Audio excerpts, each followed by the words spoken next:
ব্ৰহ্মপুত্ৰৰ তীব্ৰ খহনীয়াই নিদ্ৰাহৰণ কৰিছে নৈপৰীয়া ৰাইজৰ। শংকিত হৈ পৰিছে বহুকেইখন গাঁৱৰ গঞা ৰাইজ। প্ৰায় 50 বছৰ পুৰণি মছজিদ পৰিল গৰাখহনীয়াৰ কবলত। বিশ্বনাথ সমষ্টিৰ চতিয়াৰ দক্ষিণ অঞ্চলৰ বিশ্বনাথ পানপুৰ মথাউৰি খহনীয়াৰ কবলত পৰিছে।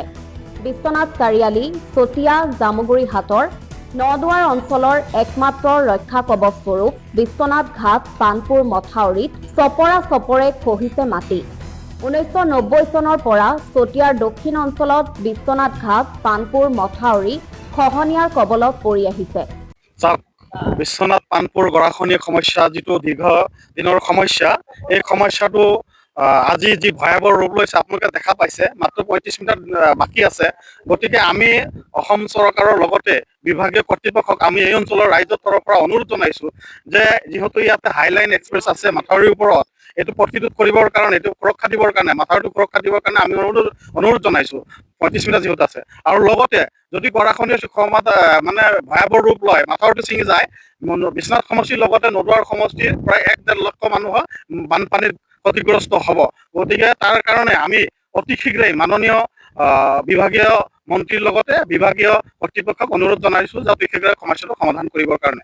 আৰু আজি যিটো অঞ্চলত আমি আছো, এই অঞ্চলটো কি ঠাই? এইটো শ'লমাৰী বুলি কয়, লগতে শিঙিমাৰী আছে, ভোজমাৰী আছে, শ'লমাৰী আছে, মেলিখুটি আছে। এই অঞ্চল বিশ্বনাথ সমষ্টিৰ অন্তৰ্গত হয়।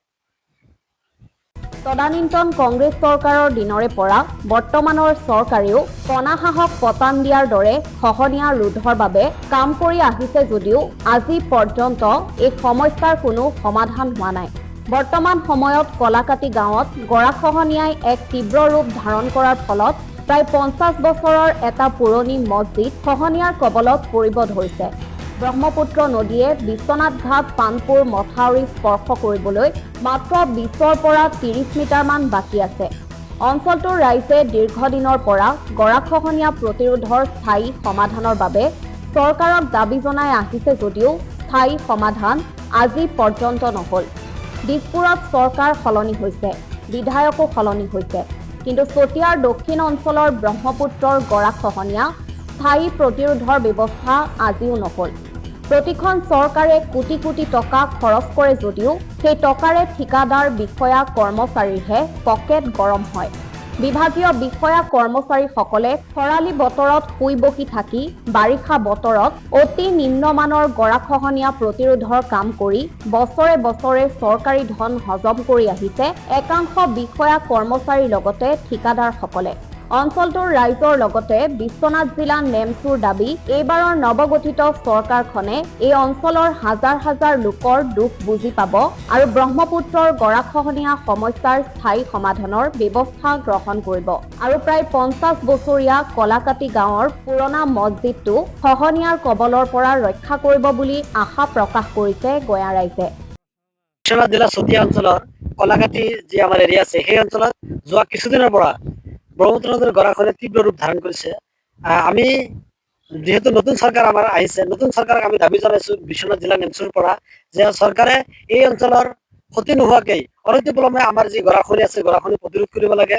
যদি চৰকাৰে যদি এই সময় যদি প্ৰতিৰোধ নকৰে, তেনেহ'লে কিন্তু 2012 চনৰ নিচিনা প্ৰলয়ংকাৰী বানপানী এটা আমাৰ হৈ বিশ্বনাথ আৰু চতিয়াৰ বৃহৎ অঞ্চল প্ৰায় 50,000 মানুহ ক্ষতিগ্ৰস্ত হ'ব। সেইকাৰণে আমি বিশ্বনাথ জিলা নেমচু আৰু সংখ্যালঘু ৰাইজৰ তৰফৰ পৰা, ইয়াত জাতি ধৰ্ম বৰ্ণ নিৰ্বিশেষে সকলো মানুহ আছে, সকলোকে তৰফৰ পৰা অনুৰোধ জনাইছো চৰকাৰক যে চৰকাৰে অনতিপলমে এই কামটো কৰি এই অঞ্চলৰ মানুহক সকাহ দিবলৈ অনুৰোধ জনাইছো। আৰু দেখা পোৱা গৈছে এটা মছজিদ হয়, এই মছজিদটো প্ৰায় আজিৰ পৰা প্ৰায় 50 বছৰ আগৰ পৰা মছজিদটো সেই জেগাতে ৰখি আছে। এই মছজিদৰ ইফালে প্ৰায় আৰু 40খন গাঁও আছিলে। এই মছজিদখন আমি 2012 চনৰ পৰা তাতে ৰখি আছে, প্ৰায় 14 বছৰৰ পৰা ৰখি আছে। আমি চৰকাৰক দাবী জনাইছো যে আমাৰ এই ঐতিহ্য কলাকাটি যি ঐতিহ্যমণ্ডিত মছজিদখন, এই মছজিদখন চৰকাৰে যিকোনো প্ৰকাৰে ৰখাব লাগে। বিভাগীয় কৰ্তৃপক্ষৰ লগতো আমি কথা পাতিম। তেওঁলোকে যি ইমাৰ্জেঞ্চি ফাণ্ড থাকে, সেই ইমাৰ্জেঞ্চি ফাণ্ডেৰে আমাৰ এই কামখিনি কৰি দি মছজিদটো আৰু এই স্থানীয় ৰাইজক কেনেকৈ তেওঁলোকে নিৰাপত্তা দিব লাগে, তাৰ কাৰণে তেওঁলোকে অনতিপলমে ব্যৱস্থা কৰক। চতিয়াৰ পৰা অঞ্জন শইকীয়াৰ ৰিপৰ্ট, অগ্নিকৰ্ণী।